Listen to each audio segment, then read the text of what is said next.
यार आप जोन के इस यूट्यूब प्लेटफॉर्म से मैं आप सभी विद्यार्थियों का स्वागत करता हूं। फ्रेंड्स, हम सभी लास्ट वीडियो में phases of teaching and Maxim's of teaching को कवर किया था। उम्मीद करता हूं वीडियो आपको पसंद आई होंगी और आपके नॉलेज को थोड़ा सा इन्हेंस कर पाई हो। आज की वीडियो में हम adolescent learner and adult learner के बारे में पढ़ेंगे, मतलब कि किशोर विद्यार्थी के बारे में और वयस्क विद्यार्थी के बारे में इन डेप्थ पढ़ने का प्रयास करेंगे कि यहाँ इससे रिलेटेड जो भी सवाल अगर आपके एग्जामिनेशन में बनते हैं आप उसको अच्छे से अटेम्प्ट कर पाओ। इसके अलावा एनटीए ने आपके पेपर 1 अर्थात दिसंबर 2024 की जो आंसर की है वो रिलीज कर दी है। जो बच्चे इसके पहले वाले एग्जामिनेशन में अटेम्प्ट किए थे वे अपने मार्क्स मतलब कि प्रोविजनल आंसर की के माध्यम से मैच करा ले। 1-2 नंबर 3 नंबर इधर उधर होगा, मतलब कि अभी क्वेश्चन कुछ चैलेंजेस पे लगेंगे। आप देखेंगे तो 1-2-3 क्वेश्चन तो लगभग आपको गलत देखने को मिल ही जाएंगे, पर पेपर मतलब पेपर 1 एंड पेपर 2 को मिला के आपके तो चैलेंजेस में लगेंगे, मतलब 1-2-3 नंबर फर्क तो आएगा। लेकिन फिलहाल आप अभी के लिए अपने प्रोविजनल आंसर की से अपने मार्क्स मैच करा लीजिए, देख लीजिए आप ये स्कोर क्या बन रहे हैं और ये भी अंदाजा तय कर सकते हैं कि लगभग आप नेट या जेआरएफ के नज़दीक हैं या नेट एंड जेआरएफ को क्रैक कर पा रहे हैं या नहीं कर पा रहे हैं। एक अंदाजा मोटा मोटा आप लगा सकते हैं, ठीक है। लगा लीजिए अगर आप नेट तक हैं तो जेआरएफ के लिए, और अगर नेट भी नहीं हुए हैं तो नेट के और जेआरएफ दोनों के लिए लग जाइए। समय कम है, फिर से 3 महीने बचे हुए हैं। इस 3 महीने को 4 महीने को अच्छे से यूटिलाइज करिए और अपना नेट और जेआरएफ तैयार करिए, ठीक है। जो चीज़ें अपने आप आपने पीछे कर दी हैं, जो किया है उसका परिणाम आ रहा है। अब आगे हम जो करेंगे उसका परिणाम जून में आएगा। तो अगर अच्छे रिजल्ट्स हैं हमारे तो बहुत अच्छी बात है, अगर नहीं अच्छे रिजल्ट्स हैं तो उस पर विचार करने की ज़रूरत है। क्यों नहीं अच्छे थे, क्या मेरी कमियां थी, उसको क्या करना है, आइडेंटिफाई करना है और उस पर हमें कार्य करना है, जिससे जून अटेम्प्ट्स में वो सारी गलतियां हमसे ना हो और हम जो चाहते हैं अपना जो लक्ष्य फिक्स किए हैं उसको हासिल कर सकें। तो टीचिंग एप्टीट्यूड की क्लासेज स्टार्ट हैं। आज की कक्षा में वयस्क शिक्षार्थी और किशोर शिक्षार्थी के बारे में इन डेप्थ आपको मैं इनसाइट प्रदान करने का प्रयास करूंगा। उम्मीद करता हूँ ये लेक्चर आपके एडोलसेंट लर्नर और एडल्ट लर्नर से संबंधित सभी कॉन्सेप्चुअल बातों को बिल्कुल क्रिस्टल क्लियर कर देगा। तो आइए इसकी शुरुआत करते हैं और समझते हैं। आज की वीडियो में जो टॉपिक हम कवर करेंगे, मुख्य रूप से तो हमने आपको बताया कि हम एडल्ट लर्नर कवर करेंगे और एडोलसेंट लर्नर को कवर करने का प्रयास करेंगे, लेकिन इसमें हम कैरेक्टरिस्टिक्स देखेंगे कि एडोलसेंट लर्नर की क्या होती है, प्लस हम एडोलसेंट आपके एरिक्सन का साइको सोशल डेवलपमेंट थ्योरी है इसको कवर करेंगे। इसके अलावा भाई मेलकॉम नॉल्स ने एडल्ट लर्नर्स की थ्योरी दी है, इसको भी कवर करने का प्रयास करेंगे। इसके अलावा एडल्ट लर्नर्स की कैरेक्टरिस्टिक्स क्या है इसको भी कवर करेंगे। मतलब मुख्य रूप से ये जो क्लास है बहुत इंपॉर्टेंट आपके लिए होने वाली है, ठीक है। यहाँ से सवाल बनने ही बनने होते हैं टीचिंग एप्टीट्यूड के सेक्शन से। तो आइए शुरुआत किया जाए इसको और देखा जाए। इसके पहले की क्लास अगर आपको मेमोराइज्ड होगी तो हमने आपको लर्निंग और लर्नर के बारे में बतलाया था कि लर्निंग क्या है, दूसरा लर्नर कौन होता है। हमने कहा कि जो अर्न करता है, जो लर्न करता है वही क्या कहलाता है, लर्नर कहलाता है, शिक्षार्थी कहलाता है। एक कक्षा में मुख्य रूप से एक टीचर होता है, दूसरे लर्नर होते हैं, मतलब कि एक शिक्षक होता है, दूसरे शिक्षार्थी होते हैं। जो लर्नर होते हैं उन्हीं को हम क्या बोलते हैं, शिक्षार्थी बोलते हैं। तो लर्नर के बारे में तो हमने आपको बतला ही दिया है। लर्नर्स के 3 रूप, मुख्य रूप से 3 पार्ट्स में आप लर्नर को डिवाइड कर सकते हो। एक को बोल सकते हो यंग लर्नर, दूसरे को बोल सकते हो एडोलसेंट लर्नर और तीसरे को बोल सकते हो एडल्ट लर्नर, ठीक है। यंग लर्नर कौन होगा, जो लगभग 3 से 10 वर्ष की एज के में होगा, 3 to 10 ईयर्स। और एडोलसेंट लर्नर की जो एज होगी आपको 11 से लेके 18 या 19 ईयर्स तक इसकी एज मानी जाती है। और एडल्ट लर्नर वयस्क शिक्षार्थी कौन होता है, जो 18 प्लस हुआ करता है, ठीक है। ये यंग लर्नर्स हैं, ठीक है। और ये मतलब कि आप कह सकते हैं यंग लर्नर्स हैं, और ये हैं किशोर, और ये हैं वयस्क, ये हैं वयस्क, ठीक है। तो ये हैं वयस्क शिक्षार्थी, ये हैं किशोर शिक्षार्थी, किशोर शिक्षार्थी, और ये है यंग लर्नर्स, ठीक है। तो लर्नर 3 कैटेगरीज डिवाइड हो गई, 3 to 10 ईयर, 11 to 18 और 19, और 18 प्लस जो होते हैं वो एडल्ट लर्नर्स कहलाते हैं, ठीक है। जो यंग लर्नर्स होते हैं, यंग लर्नर बेसिकली जो लर्निंग करते हैं वो कैसे करते हैं, प्लेइंग के माध्यम से, विजुअलाइज्ड चीज़ें होती हैं, हैंड ऑन एक्टिविटीज़ के माध्यम से सपोर्टिंग एनवायरनमेंट में वो लर्निंग क्या करते हैं, 3 से 10 साल के जो बच्चे होते हैं। हमारे सिलेबस में यंग लर्नर की जगह नहीं है। अब जो हमें पढ़ना है डेप्थ में, एडोलसेंट और एडल्ट को पढ़ना है। अगर एडल्ट की बात करेंगे तो जो एडल्ट्स होते हैं, सॉरी एडोलसेंस होते हैं, मतलब कि 11 से लेके 19 से 18 वर्ष तक की जो एज होती है, ये अपने जो पीयर्स होते हैं, मतलब इनके साथ जो रहने वाले होते हैं, ये उनसे भई बहुत प्रभावित होते हैं। ये अपनी आइडेंटिटी के लिए बहुत परेशान रहते हैं। आइडेंटिटी कहने का मतलब ये अपनी पहचान बनाने के लिए, अपने ऑटोनॉमस के लिए, मतलब स्वतंत्रता के लिए, जिसको आप कहते हो फ्रीडम, हमको फ्रीडम ही नहीं मिल रही है कुछ करने की, ठीक है? तो फ्रीडम के लिए, अपनी ऑटोनॉमस के लिए परेशान रहते हैं, अपने पीयर्स से बहुत ही प्रभावित होते हैं, ठीक है? ये इंटरैक्टिव करने के लिए परेशान होते हैं, संवाद करने के लिए परेशान रहते हैं। इनकी जो ज़्यादातर लर्निंग होती है वो इंटरैक्टिव और गाइडेड मेथड से ही हुआ करती है, मतलब अपने सहपाठियों से ये इंटरैक्ट करते हैं, प्लस गाइड के रूप में इनके साथ इनके टीचर्स होते हैं या फैसिलिटेटर्स होते हैं। एडल्ट लर्नर पे आएँगे तो 18 प्लस वाले जो होते हैं, ये जो बच्चे होते हैं, ये सेल्फ मोटिवेटेड होते हैं। और ये क्या होते हैं, हम आपको पहले ही बता चुके हैं, ये एक्सट्रिंसिक मोटिवेटेड होते हैं, ठीक है? ये होते हैं एक्सट्रिंसिक मोटिवेटेड, ठीक है? तो एडल्ट लर्नर्स जो होते हैं, ये सेल्फ मोटिवेटेड होते हैं, ये गोल ओरिएंटेड होते हैं, इनका अपना एक लक्ष्य होता है, उसके लिए वो कार्य करते हैं, उसके लिए वो सीखते हैं। वो जो लक्ष्य होता है उनका ज़्यादातर प्रैक्टिकल होता है, सेल्फ डायरेक्टेड होता है, एक्सपेरिमेंटल होता है, ठीक है? तो ये तमाम बातें हुआ करती हैं, ठीक है?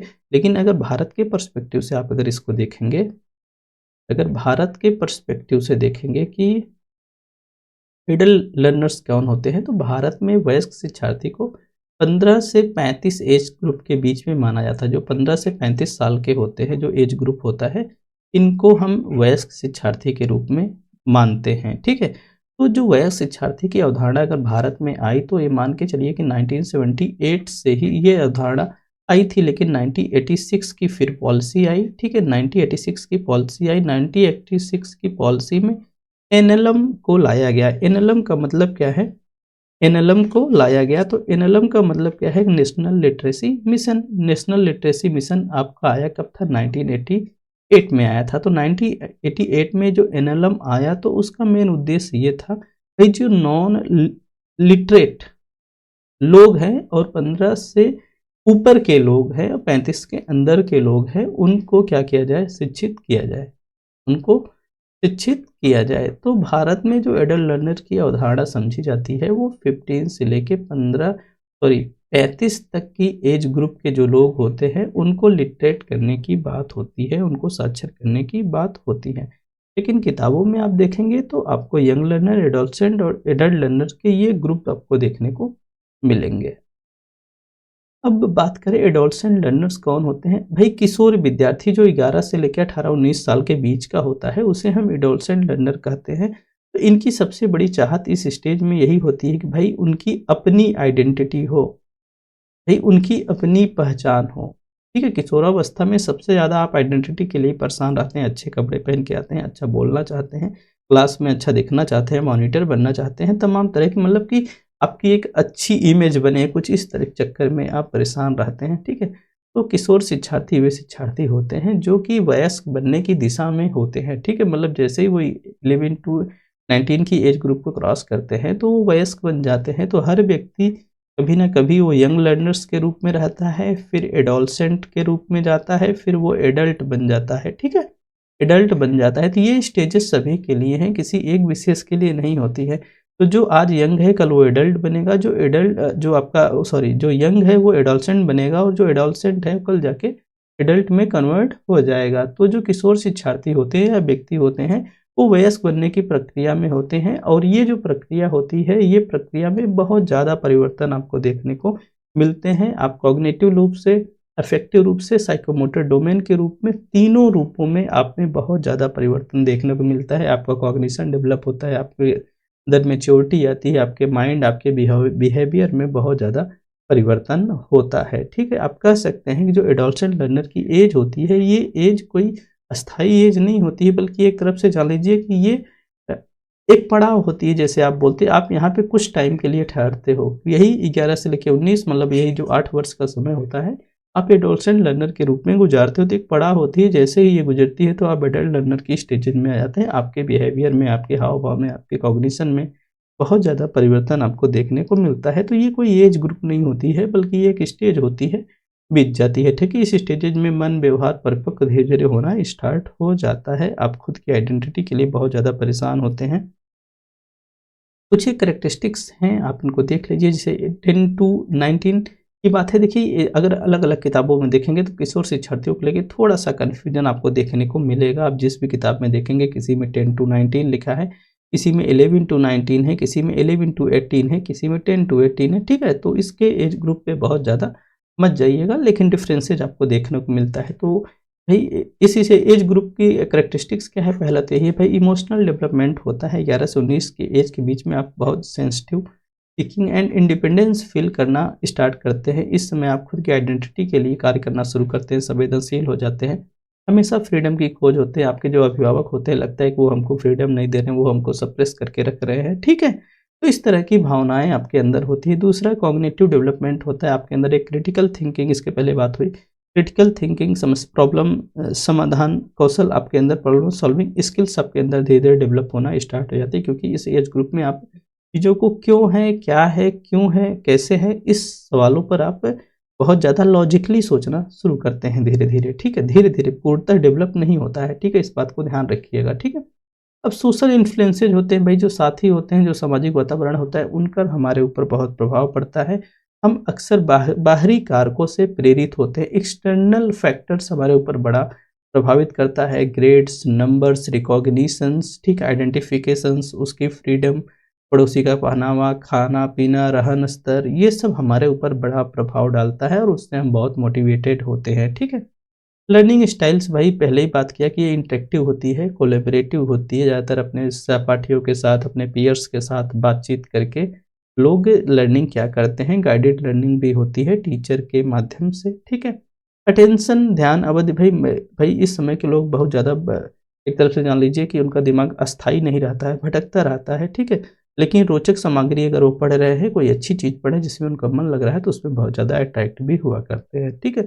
इस स्टेज ग्रुप में आपको मार्गदर्शन की आवश्यकता होती है, जिससे जो आप फ्रीडम चाह रहे हो, ठीक है, उसमें बैलेंस बनाया जा सके, ज़िम्मेदारी में संतुलन बनाया जा सके, ठीक है? आपकी क्रिटिकल जो थिंकिंग डेवलप हो रही है, उसको मतलब कि कंट्रोल किया जा सके। तो इस एज ग्रुप के बच्चों को बेसिकली गाइडेंस की बहुत ज़्यादा आवश्यकता होती है, ठीक है? तो ये कुछ बातें रहीं कैरेक्टरिस्टिक्स से संबंधित।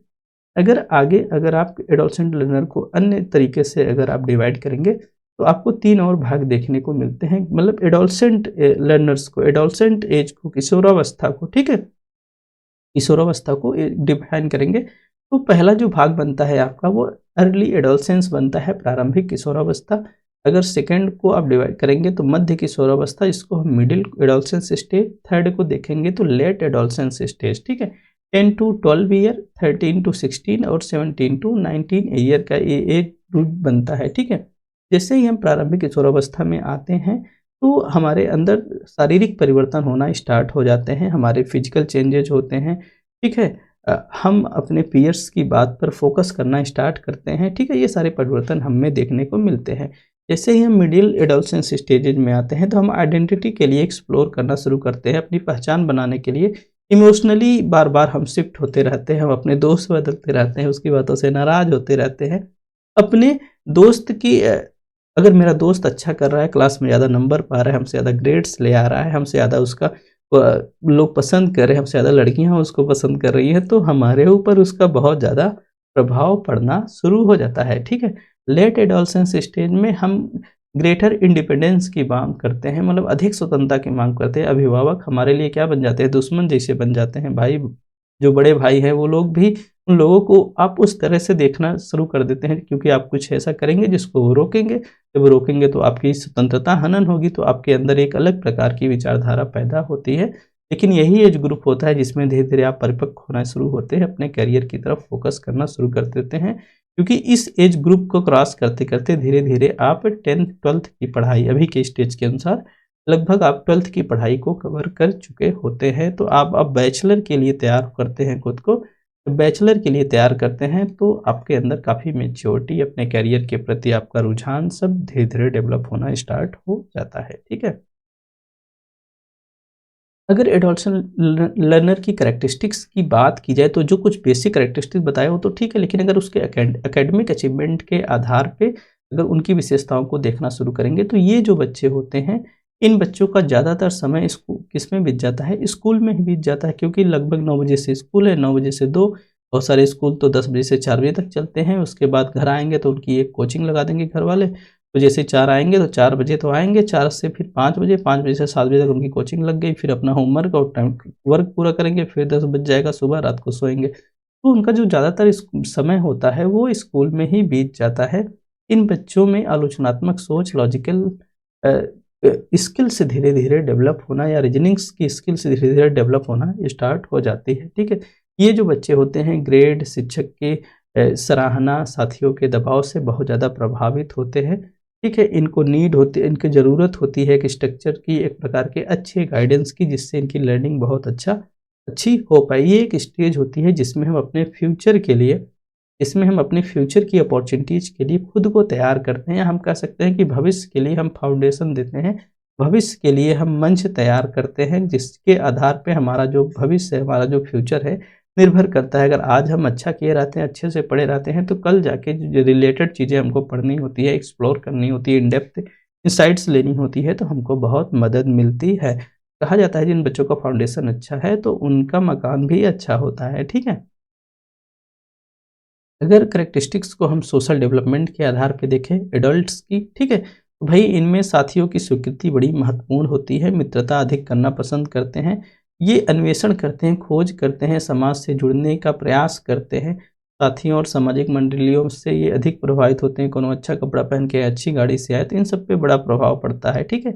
इनके अंदर सेल्फ कॉन्सेप्ट की भावना, आत्म पहचान की भावना, सेल्फ आइडेंटिटी की भावना, कैसे मैं कक्षा में सबसे अव्वल बन जाऊँ, कैसे लोग हमको सबसे ज़्यादा जानें, कैसे लोग हमारी रिस्पेक्ट करें, ठीक है? ये हीरो बनना चाहते हैं कुल मिला के, ठीक है?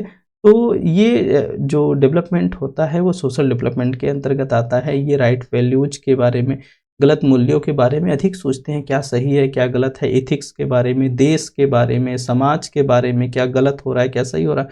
बाद में चल के भले वो खुद गलत करें, लेकिन आज उनके अंदर जोश-जुनून बहुत ज़्यादा आता है। 26 जनवरी आएगी तो ऐसा लगेगा कि आज ये दुश्मन को ख़त्म कर देंगे।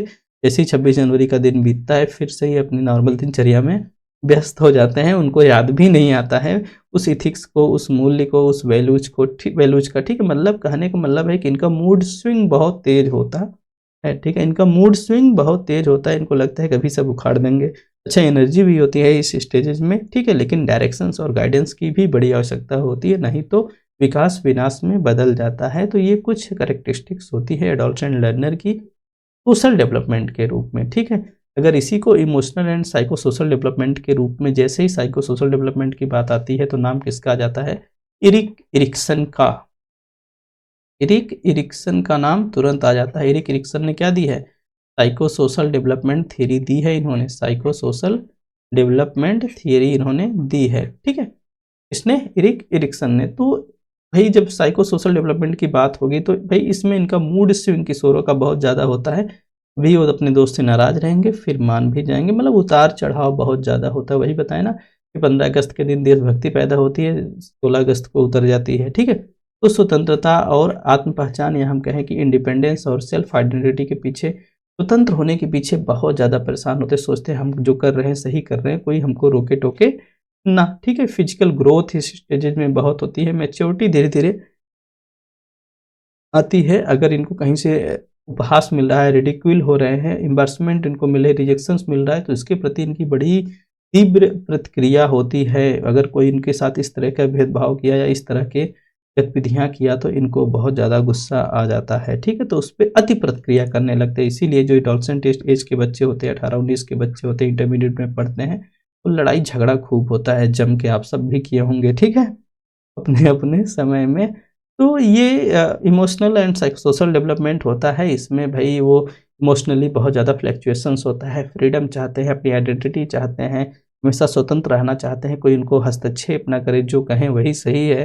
शारीरिक विकास होता है, कदकाठी से मजबूत हो जाते हैं, मैच्योरिटी धीरे-धीरे आती है। लेकिन अगर इनमें इनका कोई उपहास करता है, इनको इनको शर्मिंदगी पहुँचाता है या इनको अस्वीकृत करता है, अपने ग्रुप में नहीं मन रखना चाहता। कई टाइम होता है ना कि बच्चे खेलते रहते हैं तो कहते हैं चलो हम उसको नहीं खिलाएँगे। तो जब उनको कहीं से भी अस्वीकृति मिलती है, अपने घर से मिलती है, भाई-बहन या अपने बच्चों के परिवार के बीच में, तो भी इनके अंदर उसके प्रति बहुत ज़्यादा प्रतिक्रिया पैदा होती है, ठीक है?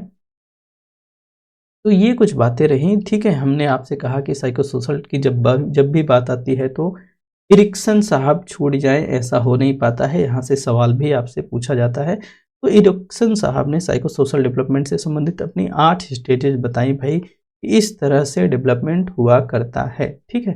उन्होंने फर्स्ट स्टेज जो बताई थी ट्रस्ट एंड मिसट्रस्ट की बताई थी, एक लाइन तो यही पूछ लिया थी साइकोसोशल डेवलपमेंट की थ्योरी किसने दी थी?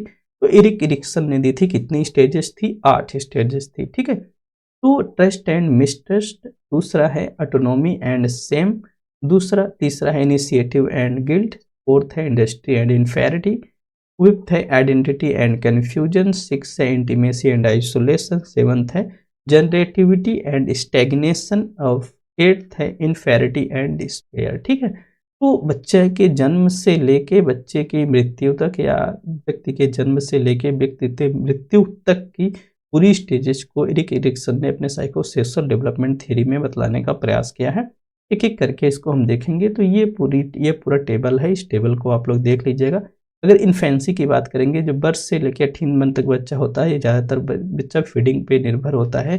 फिर उसके अंदर धीरे-धीरे शारीरिक क्रियाशीलता आती है, टॉयलेट ट्रेनिंग वगैरह करता है, 3 टू 5 होता है, उसके अंदर खोज की भावना बहुत ज़्यादा पैदा हो जाती है, वो पहल करता है, अगर उसको बढ़ावा मिलता है तो ठीक है, नहीं तो नहीं बढ़ावा मिलता है एक्सप्लोरेशन के लिए तो वो असहज फ़ील करता है। फिर 6 टू 11 ईयर्स का आता है, ये प्री स्कूलिंग उसकी एज होती है, प्री स्कूलिंग यहाँ पे हो जाती है, स्कूलिंग यहाँ पूरी हो जाती है। 12 टू 18 में वही एडोलसेंस की स्टेज में होता है, यहाँ पे वो आइडेंटिटी बनाने के प्रयास में होता है, सोशल रिलेशनशिप बनाने के प्रयास में होता है, अगर बनती है तो बहुत अच्छी बात है, नहीं बनती है तो वो कन्फ्यूजन फ़ील करता है, ठीक है?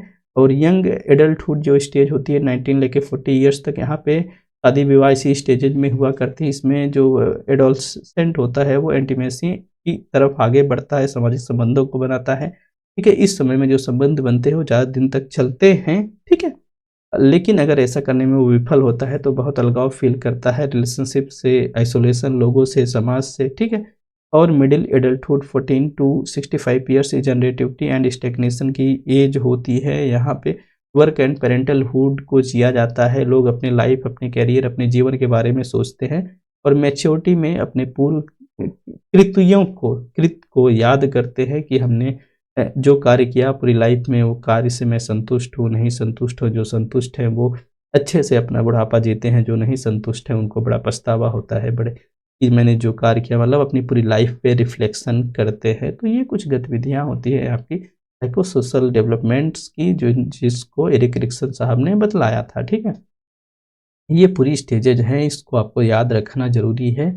यहाँ पे टेबल क्रॉस मैच करने के सवाल आते हैं। Infancy, trust and mistrust, early childhood इसकी स्टेज होती है, मतलब 3 टू 5 ईयर्स की प्री स्कूलिंग होती है, यहाँ पे स्कूल एज होती है। एडोलसेंस होते हैं, ठीक है? यंग एडल्टहुड होते हैं, मिडिल एंड मैच्योरिटी की स्टेजेज हुआ करती हैं। एक-एक करके हम शॉर्ट्स में इसको कवर करने का प्रयास करेंगे। जो पहली स्टेज होती है वो ट्रस्ट एंड मिसट्रस्ट होती है, ठीक है? ट्रस्ट एंड मिसट्रस्ट मतलब कि विश्वास बनाम अविश्वास की बात होती है।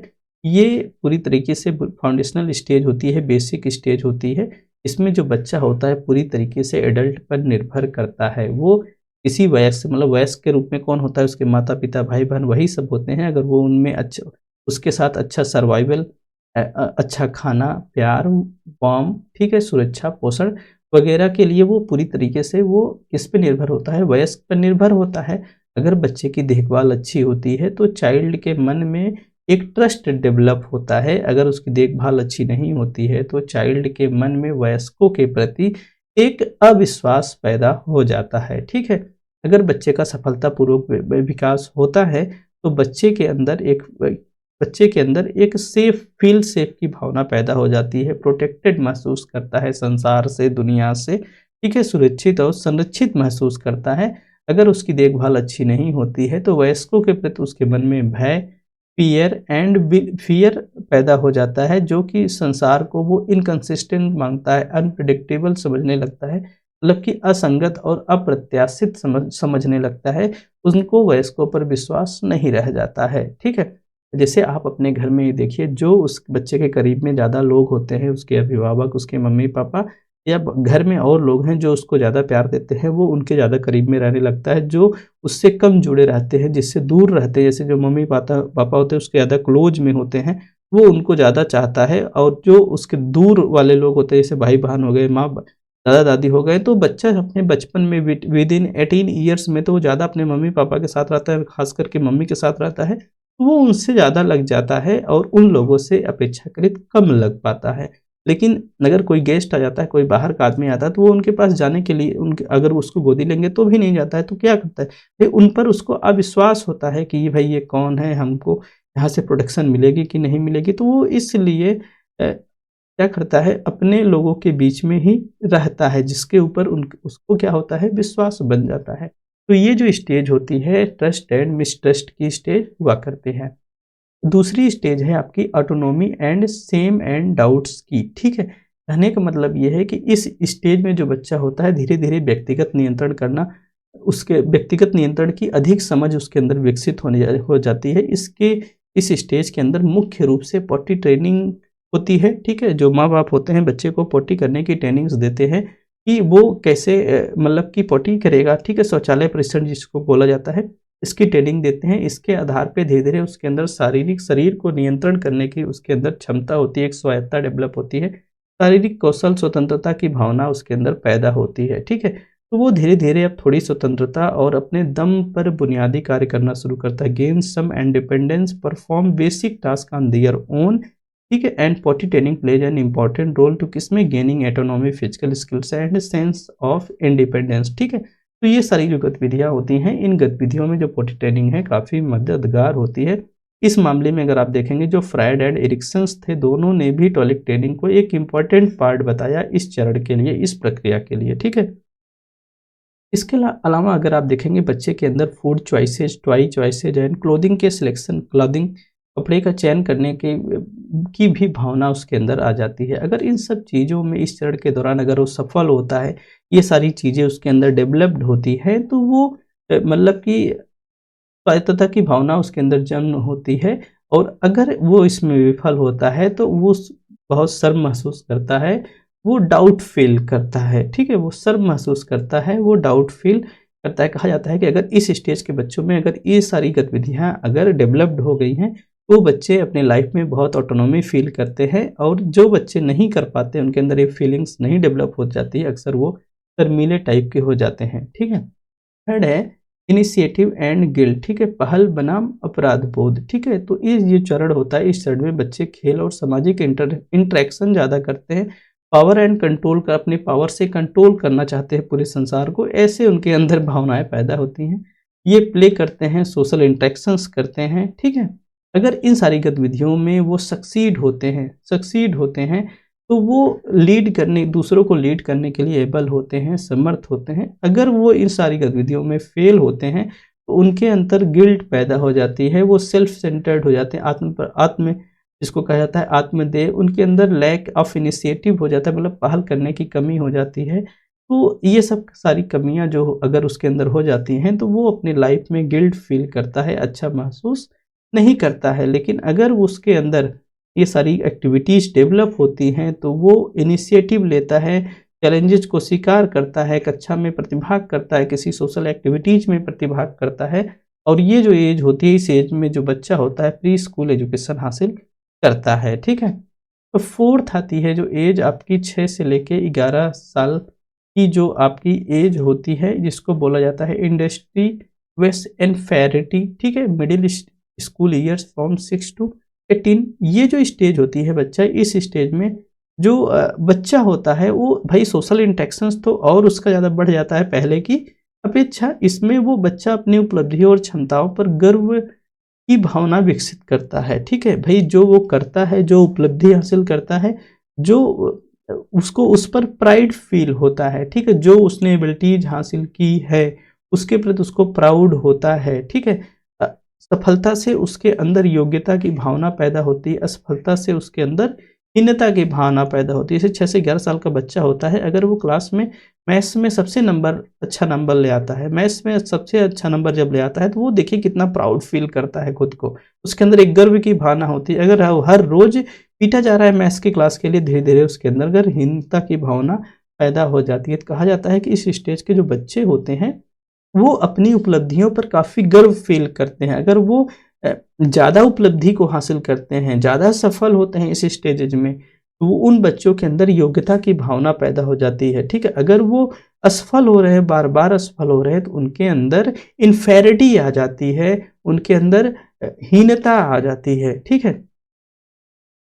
और अगर वो सक्सीड हो रहे हैं, तो उनके अंदर कॉम्पिटेंसीज़ पैदा होती हैं, मतलब कि क वो दक्ष बनते हैं, उनके अंदर इंडस्ट्री पैदा हो जाती है, ठीक है? तो कुछ इस तरह की अवधारणाएँ होती हैं। इसके अलावा भई अगर वो सक्सीड होते हैं, तो उनको अपने माता-पिता, दोस्त और शिक्षक से क्या मिलता है? प्रोत्साहन और सराहना मिलती है। जब भई आपको सबकी तरफ से सपोर्ट मिलेगा, तो आपको खुद के अंदर कौशल और विश्वास पैदा होगा। लेकिन अगर ऐसा नहीं हो पाता है, आपकी कमियों की वजह से आप असफल होते हो, तो माता-पिता, मित्र, शिक्षक आपको सपोर्ट नहीं करेंगे, वो प्रोत्साहन नहीं मिल पाता है, तो आपको खुद पर सफल होने के लिए आपके अंदर संदेह पैदा हो जाता है, ठीक है? डाउट्स पैदा हो जाते हैं, आपके अंदर इन्फेरिटी आ जाती है, ठीक है? अब जो 5th एज है वो है 12 टू 18 ईयर्स की पहचान बनाम भ्रम की, पहचान बनाम भ्रम की, जिसको हम आइडेंटिटी विथ कन्फ्यूजन बोलते हैं। 12 टू 18 ईयर्स की एज हुआ करती है।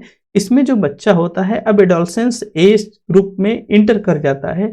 इसमें वो अब व्यक्तिगत पहचान की बात, पर्सनल आइडेंटिटी की बात, उस सेल्फ इंडिपेंडेंसी की बात, खुद की स्वतंत्रता की बात करने लगता है और उसको आवश्यक समझता है पूरी तरीके से। वो हमेशा जो एडोलसेंस होता है वो अपनी आइडेंटिटी और इंडिपेंडेंस के पीछे लगा रहता है।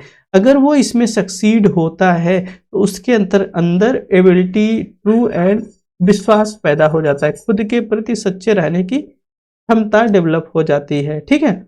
और अगर वो इसमें असफल होता है तो वो क्या कंफ्यूज्ड फील करता है, वीक फील करता है, ठीक है? खुद के साथ मतलब भ्रम और स्वयं के प्रति वो कमज़ोर महसूस करने लगता है। इस तरह के बच्चे या इस तरह की गतिविधियाँ आप हम सभी देखे होंगे अपने साथ में, ठीक है? जब 12 टू 18 की एज में जब हम अपनी आइडेंटिटी क्रिएट करते हैं, अपनी फ्रीडम्स चाहते हैं, उस समय अगर हमको आइडेंटिटी हमारी क्रिएशन होती है, हमारी एक्टिविटीज़ की वजह से हमको फ्रीडम्स मिलती है, हम जो करना चाह रहे हैं करते हैं, तो खुद के अंदर एक क्या होता है, विश्वास पैदा होता है, कुछ करने की क्षमता विकसित होती है। अगर वो सप्रेस होती है तो हम भ्रम में रहते हैं, हमारे डायरेक्शंस को, हमारे एक्सपोज़र्स को दबाया जाता है, तो धीरे-धीरे हम क्या करते हैं, कमज़ोर महसूस करते हैं, ठीक है?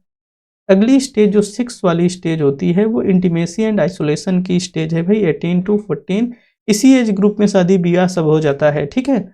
इसी एज ग्रुप में हो जाता है। इसमें जो बच्चा होता है वो intimacy and social relationship build करता है, लविंग रिलेशनशिप बिल्ड करता है। अगर इन सारी गतिविधियों में वो क्या होता है, सक्सीड होता है, तो वो रिलेशनशिप को क्या करता है, लीड करता है, एक अच्छी रिलेशनशिप बनाता है। अगर वो इसमें फेल्योर होता है, वो आइसोलेशन फ़ील करता है, लोनली फ़ील करता है, आप सभी समझ रहे होंगे, ठीक है? तो और ये जो एज ग्रुप होती है, इस एज ग्रुप में जो बच्चा होता है कि बेटे 18 टू 40 में अगर आप देखेंगे, लिखा तो भले गया लेकिन आफ्टर 27 के बाद जो रिलेशंस बनते हैं हमारे, लगभग वो स्टेबल होते हैं और 18 टू लेके 27 के बीच में जो रिलेशंस बनते हैं, वो अनस्टेबल ही हुआ करते हैं, ठीक है? तो ये कहा जाता है कि ये जो एज ग्रुप होती है इसमें बच्चा इंटीमेट करता है, संबंध बनाता है, अ, अपनी गतिविधियों से, अपने कृतियों से, शादी-विवाह इसी में होता है, धीरे-धीरे वो जीवन की तरफ मुड़ता हुआ दिखाई पड़ता है, ठीक है? अब आती है अगली स्टेज जनरेटिविटी एंड स्टैग्नेशन की, ठीक है? इसमें जो बच्चा होता है पूरी तरीके से वयस्क हो गया रहता है, मैच्योर हो गया रहता है, वो अपने career we continue build your life's focus on careers and family, अपने परिवार, अपनी लाइफ, अपने करियर की तरफ फोकस करता है, अपने जीवन निर्माण को जारी रखता है। भाई अगर वो ऐसा कर पा रहा है अपने घर, समुदाय, समाज में कुछ कंट्रीब्यूशन कर रहा है तो वो अच्छा फील कर पाता है, खुद को उत्पादक फील कर पाता है। अगर वो ऐसा करने में विफल हो रहा है तो वो खुद को अनप्रोडक्टिव एंड दुनिया से अलग, दुनिया से आइसोलेटेड वर्ल्ड समझता है, समाज से दूर-दूर रहता है, समाज से कम आस्था-वास्ता रखता है, ठीक है? तो ये एज आपकी एज 7 होती है, ठीक है? अब ये जो फाइनल एज होती है जो कि इंटीग्रिटी एंड स्पेयर की होती है, ये बुढ़ापे की उम्र होती है, ऐसे जान लो। ड्यूरिंग ओल्ड एज की एज ग्रुप होता है, इसमें जो कार्य होता है वो रिफ्लेक्ट होता है बैक टू लाइफ कि हमने अपने जीवन में क्या अचीव किया, क्या किया, किस तरीके से किया, ठीक है? अगर आप अपने जीवन में किए गए कार्यों से लुक बैक करते हो और देखते हो कि हमने अच्छा काम किया है, अच्छे तरीके से किया है, तो दे विल फील हैप्पी। अगर आप हमेशा वही किए हैं, बदमाशी ही किए हैं, कभी अपनी ज़िम्मेदारियों को नहीं समझे, कभी अच्छे काम नहीं किए हैं, तो आप लास्ट में क्या अनहैप्पी ही फील करेंगे, खुद के साथ रिग्रेट फील करेंगे, ठीक है? पछतावा होगा आपको, यही सारी बातें होती हैं। तो इन्होंने कहा कि भाई ये 65 वर्ष से लेके मृत्यु तक की अवस्था होती है। तो एरिक एरिक्सन स्टेजेज में साइकोसोशल डेवलपमेंट थ्योरीज में ये 8 स्टेजेज बताई गई। फाइनल स्टेज आपकी इंटीग्रिटी वर्सेस डिस्पेयर की हुआ करती है। तो इन्होंने बतलाया भाई कि आप अपनी पूरी लाइफ को रिफ्लेक्ट करते हो, अच्छा किए हो तो अच्छा महसूस करते हो जाते-जाते, अगर नहीं अच्छा किए हो तो अच्छा महसूस नहीं करते, सोचते हो मैंने पूरा अपना जीवन बर्बाद कर दिया, मैंने क्या कर दिया, कुछ इस तरह की अवधारणाएँ आपके मन में आया करती हैं। तो हमने आपको दिखलाया क्या, एरिक एरिक्सन की साइकोसोशल डेवलपमेंट थियरीज को, ठीक है?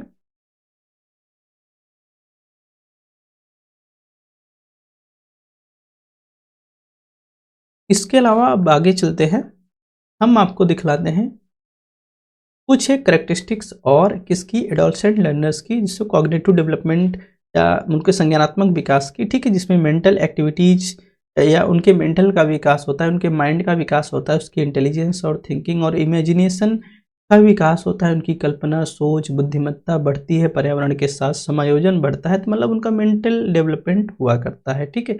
मेन करैक्टरिस्टिक्स कॉग्निटिव डेवलपमेंट की क्या है भाई, अगर माइंड जिसका अच्छा विकसित हुआ रहता है, वो सिस्टमैटिक एनालिसिस करता है, किसी समस्या के प्रति व्यवस्थित विश्लेषण करता है, लॉजिकल अप्रोच से चीज़ों को सोचता है, तर्क लगाता है, मेमोराइजेशन से दूर रहता है, ठीक है?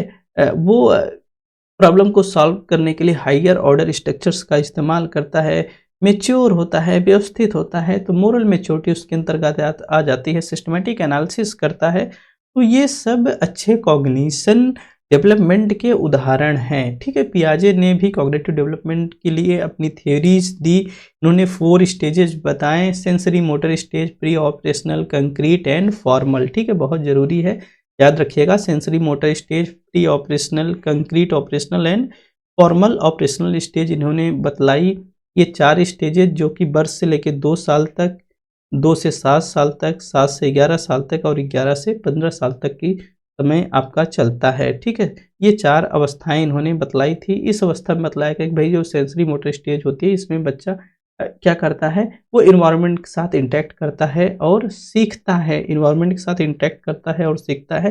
प्री ऑपरेशनल स्टेज में बच्चा बतलाया गया कि भाई बच्चा धीरे-धीरे सिंबॉलिक चीज़ों को से समझना स्टार्ट कर देता है। 4th स्टेज में बोला कि बच्चों के अंदर अब कंजर्वेशन की अवधारणा हो जाती है, आ जाती है। 4th स्टेज में बताया गया कि बच्चा अब बिल्कुल एडोलसेंट बन जाता है और वो कंक्रीट थिंकिंग करने लगता है अपने फ्यूचर के प्रति, अपने अ, भविष्य के बारे में, चीज़ों के बारे में, ठीक है? तो वो कंक्रीट रूप से सोचना स्टार्ट कर देता है। तो ये 4 स्टेजेस बताई थी, इसको याद करने के लिए आप SPCF याद कर लो, ठीक है?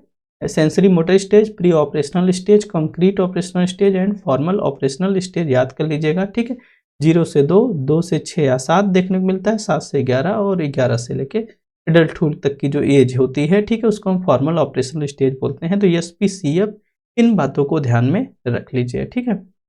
तो ये तो बातें रही क्या, एडल्ट लर्नर्स की, एडोलसेंट लर्नर की, वयस्क विद्यार्थियों की हमने क्या होते हैं, क्या रोल होता है, क्या करैक्टरिस्टिक्स होते हैं, बाकी जो उनके अंदर जो कॉग्निशन एंड साइकोसोशल डेवलपमेंट होता है उससे संबंधित हमने आपको थियरीज भी बतला और समझा दी। अब हम बात करते हैं एडल्ट लर्नर्स। अब हम आ रहे हैं 18 प्लस की एज के या 19 की एज में, भारत में जिसको 15 से 35 एज ग्रुप के बीच में रखा जाता है, किनको, एडल्ट्स को, ठीक है? अब बच्चा मैच्योर काफ़ी हो जाता है, वो स्वैच्छिक होता है, वॉलंटरी होता है, मतलब सीखने के लिए स्वैच्छिक होता है, वो सक्रिय रूप से काम करता है, मतलब एक्टिवली एंगेज्ड होता है प्रोसेस ऑफ लाइफ में, ठीक है। नॉलेज, एटीट्यूड, एबिलिटीज के बारे में वो क्या करता है, एक दूसरे से भिन्न भिन्न होता है, ठीक है। इस सब का ज्ञान, दृष्टिकोण, योग्यता एक दूसरे से क्या होती है, काफ़ी भिन्न देखने को मिलती है। जो वयस्क विद्यार्थी होते हैं वो मोर टाइम लेते हैं, कोई भी चीज़ अभ्यास करने के लिए उनको अधिक समय की आवश्यकता होती है। ओन सेल्फ एंड स्टीम्स की बात होती है, ईगो की बात होती है, आत्मसम्मान और अहंकार आ जाता है इनके अंतर्गत। Own strategy and pattern for learning, रणनीति और सीखने का पैटर्न भी इनका अलग होता है, ठीक है। अगर भारत में देखेंगे तो भारत में जो एज ग्रुप आपको देखने को मिलता है 15 से 35 देखने को मिलता है, कई एक जगह आपको 24 टू 65 ईयर्स एज ग्रुप को एडल्ट की कंडीशंस में रखा जाता है। तो भारत में 15 टू 35 ईयर्स के एज ग्रुप को इसमें रखा जाता है, आपके एडल्ट लर्नर्स के रूप में रखा जाता है, ठीक है। इसके पहले ही हमने बताया कि फादर ऑफ इंडोगॉगी कौन होते हैं, मैल्कॉम ऑफ नॉल्स होते हैं। इंडोगॉगी की अवधारणा जो पहली दी थी, किसने दी थी, अलेक्जेंडर कप ने दी थी। अलेक्जेंडर कप ने दी थी, इस बात को ध्यान में रखिएगा, अलेक्जेंडर कप ने दी थी। लेकिन इसको पॉपुलराइज्ड और अधिक विकसित करने का श्रेय मैल्कॉम नोल्स को जाता है, इसलिए इनको हम फादर ऑफ एंडोगॉजी बोलते हैं। एंडोगॉजी क्या है, पहले ही बताया था कि आर्ट एंड साइंस होती है किसकी, कि भाई वयस्क सीखता कैसे है, ठीक है। तो जो वयस्क शिक्षा की अवधारणा 1535 है, भारत में वयस्क शिक्षा की अवधारणा जो प्रभावी हुई धीरे धीरे करके 1978 में प्रभावी हुई। न्यूनतम आवश्यकता कार्यक्रम था, छठी पंचवर्षीय योजना थी 1982-85 में, ठीक है।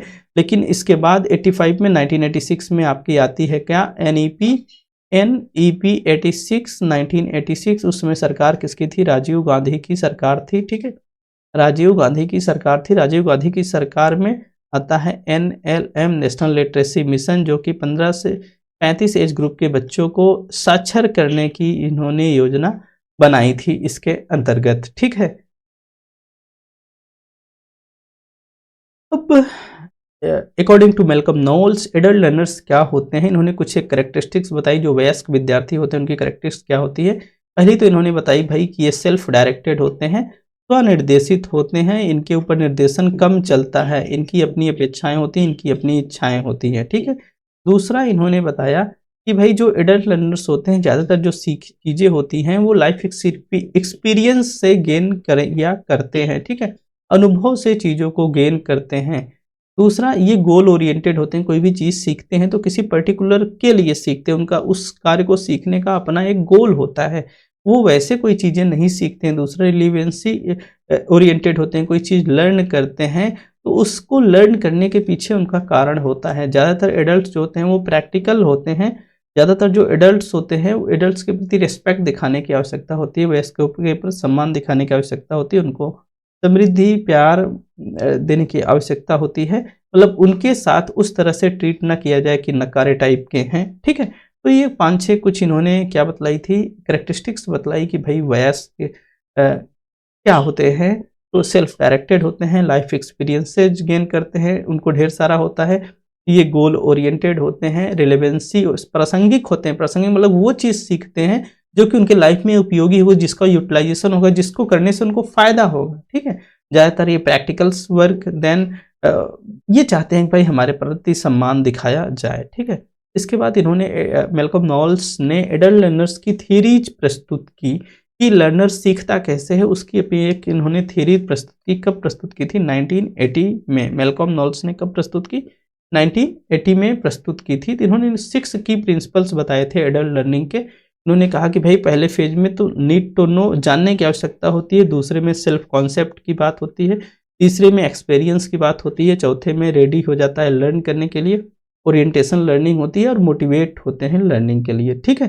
तो ये आपकी 6 स्टेजेज है, इस स्टेजेस से बराबर सवाल पूछे गए हैं और ये स्टेजेज भी आपसे पूछी जाती है, ठीक है। तो जो 1980 में इन्होंने इस थ्योरी को प्रस्तुत किया, इन्होंने बताया कि जो पहली स्टेज होती है नीड टू नो होती है। नीड टू नो में जो वयस्क होता है, एडल्ट होता है, चीज़ों को करने के लिए प्लान करता है, उसको अंडरस्टैंड करता है, उसको इवेलुएट करता है कि इंस्ट्रक्शंस कैसे प्रदान किए जाएंगे, कैसे चीज़ें की जाएंगी। दूसरा जो फेज होता है सेल्फ कॉन्सेप्ट का होता है, ये खुद से वो अवधारणा बनाता है, ठीक है, वो स्वतंत्र रहना चाहता है, ठीक है, अपने हिसाब से काम करना चाहता है, अपने निर्णय पर अडिग रहना चाहता है, वो अपनी लर्निंग को अपने अनुसार मैनेज करना चाहता है। तीसरा है role of previous experience. Role of previous experience का मतलब है कि वो अपने कार्यों में, अपनी गतिविधियों में अपने प्रीवियस नॉलेज को अप्लाई करता है। Draw on and apply new learning. वो न्यू लर्निंग में अपने प्रीवियस एक्सपीरियंसेस को इंक्लूड करता है, जोड़ता है। दूसरा वो रेडीनेस टू लर्न होता है, वो लर्निंग के लिए रेडी रहता है, नई चीज़ों को सीखने के लिए रेडी रहता है, ठीक है। दूसरा, लेकिन जो लर्निंग होनी चाहिए वो रिलेवेंट होनी चाहिए, रियल लाइफ कॉन्टेक्स्ट से जुड़ी होनी चाहिए, फायदे वाली होनी चाहिए, उपयोगिता वाली होनी चाहिए, ठीक है। इसके अलावा ओरिएंटेशन टू लर्निंग का मतलब है प्रॉब्लम सेंटर्ड एंड प्रैक्टिकल। ये भाई समस्या के लिए तैयार रहते हैं। दूसरा प्रैक्टिकल होते हैं, ठीक है, करके सीखने की लर्निंग बाय डूइंग की अवधारणा होती है। दूसरा सेल्फ स्टीम की भावना, क्वालिटी ऑफ लाइफ की भावना, पर्सनल गोल की भावना और पर्सनल गोल एंड डेवलपमेंट की भावना इनके अंतर्गत होती है। मतलब ये एक्सटर्नली मोटिवेटेड नहीं होते हैं, ये वही काम करते हैं जिसका लाइफ में कोई उपयोग हो, कोई सदुपयोग हो, उसकी उपयोगिता हो, उनका अपना एक लक्ष्य होता है। वो चॉकलेट के बहाने काम नहीं करने वाले हैं, ये जान लीजिए, ठीक है। तो इनका अपना एक सेल्फ स्टीम होता है, अपनी आत्म भावना होती है। वो लाइफ को पर्टिकुलर एक स्टैंडर्ड के हिसाब से जीना चाहते हैं, उनका अपना एक लक्ष्य होता है। तो ये 6 फेजेज मैल्कॉम नोल्स ने दिए थे। Need to know, self concept, role of previous experience, readiness to learn, orientation towards learning and intrinsic motivation. Intrinsic का मतलब क्या? मतलब कि आत्म प्रेरणा। आत्म प्रेरणा का मतलब क्या है कि आप खुद से प्रेरित हो कि जून में हम जेआरएफ क्रैक करेंगे, ठीक है। इसको मेरे कहने से या तीसरे के कहने से आपके अंदर ये अवधारणा नहीं आई है, खुद के अंदर आई है, इसलिए आप वीडियोज को देख रहे हो और पढ़ रहे हो, ठीक है। चलो, अब एक चीज़ और बची है। अगर एडल्ट लर्नर की कैरेक्टरिस्टिक्स आप देखेंगे तो एकेडमिक अचीवमेंट के आधार पर इनकी विशेषताएं क्या होती है। भाई ये अपने कैरियर, व्यक्तिगत विकास के साथ क्या होते हैं, लक्ष्य उन्मुख हुआ करते हैं, गोल ओरिएंटेड होते हैं, सेल्फ डायरेक्टेड होते हैं, अपनी लर्निंग को खुद से निर्देशित करना चाहते हैं, काफ़ी हद तक स्वतंत्र और व्यवहारिक और रिलेवेंट एजुकेशन को प्राथमिकता देते हैं। अगला है अनुभव और स्पष्ट उद्देश्य के कारण ये अधिक केंद्रित और क्लियर होते हैं, इनके उद्देश्य क्लियर होते हैं, मोर फोकस्ड होते हैं, ठीक है, अपने काम के प्रति, अपने जज्बात के प्रति, ठीक है।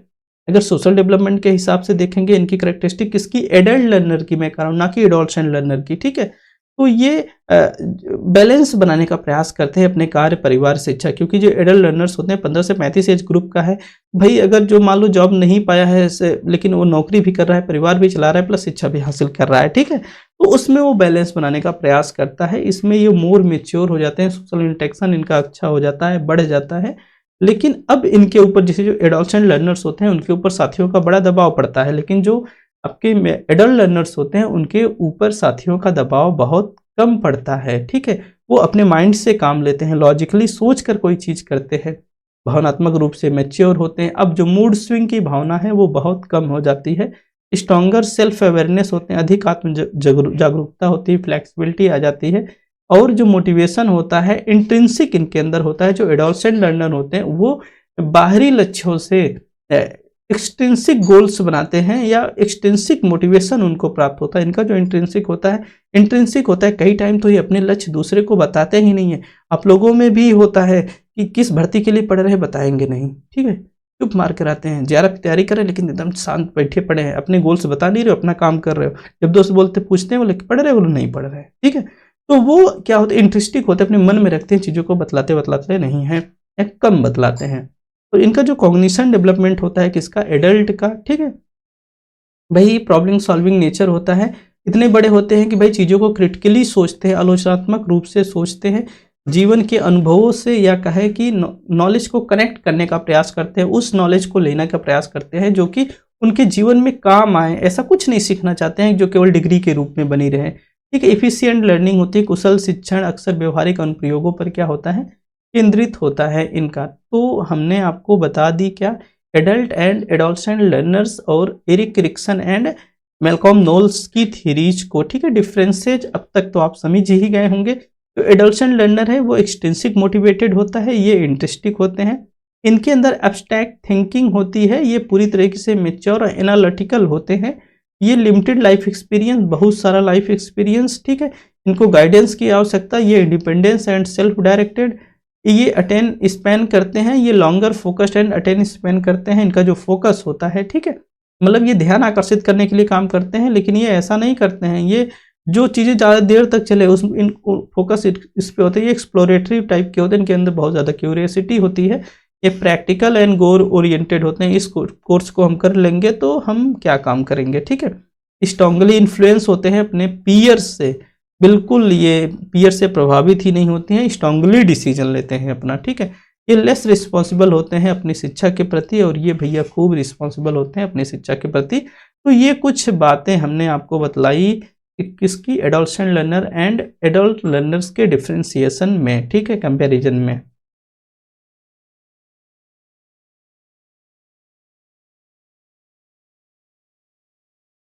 आगे लेके चलें तो सवाल आ गए हैं, ठीक है। तो एक ही सवाल है क्या, एक ही है। तो सवाल जो है, what which of the following are the characteristics of adolescent. Adolescent की कैरेक्टरिस्टिक्स क्या होती है, क्या विशेषताएं होती हैं एडोलसेंट, ठीक है भाई। ये कह रहा है कि increasing independence from the adult control, बिल्कुल ये अपनी स्वतंत्रता को बढ़ाना चाहते हैं, पहली बात तो ये। दूसरा जो विकल्प है आपका कि ये रैपिड साइकोलॉजिकल चेंजेस, ठीक है भाई, बहुत ज़्यादा परिवर्तन इसके अंतर्गत होता है। जो एडोलसेंट होते हैं, इमोशनली मैच्योर्ड होता है, नहीं भैया। एक्ट रैशनली, नहीं, तार्किक रूप से सोच नहीं पाता है, इमोशनली सोचता है। और क्या है, increased focus on activities with the peer groups, ठीक है, तो अपनी पीयर ग्रुप से बहुत ज़्यादा प्रभावित होता है। तो अभी अभी तो आपने देखा, अर्थात जो जवाब बनेगा ए, बी और डी है कि ई है, ई है, ठीक है, ए बी ई इसका राइट आंसर बनेगा। मतलब जो एडोलसेंट्स होते हैं वो स्वतंत्र रहना चाहते हैं, अपनी स्वतंत्रता को बढ़ाना चाहते हैं। दूसरा, बहुत ज़्यादा उनका साइकोलॉजिकल जो मन होता है बहुत ज़्यादा चेंज होता रहता है, ठीक है, मूड स्विंग बहुत ज़्यादा होता है। और दूसरा भाई, अगर उनका साथी कोनो ज़्यादा नंबर पा गया तो ये बहुत ज़्यादा परेशान होने वाले हैं। तो मतलब पीयर ग्रुप का इनके ऊपर बहुत ज़्यादा प्रभाव पड़ता है।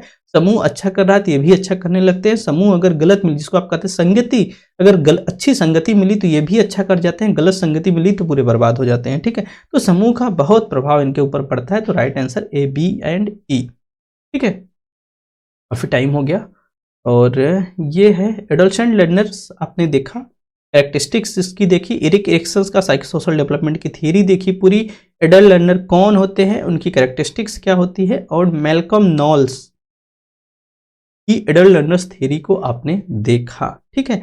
इसके अलावा कैरेक्टरिस्टिक्स तो एडल्ट लर्नर की देखी ली। तो ये एक बहुत इंपॉर्टेंट टॉपिक था, इस टॉपिक से सवाल बनते हैं, इसको आप क्लियरली देख लीजिए, पीडीएफ में भेज दूंगा, पढ़ लीजिएगा, ठीक है। तो चलिए आज की वीडियो में इतना ही, आप सभी को बहुत बहुत धन्यवाद।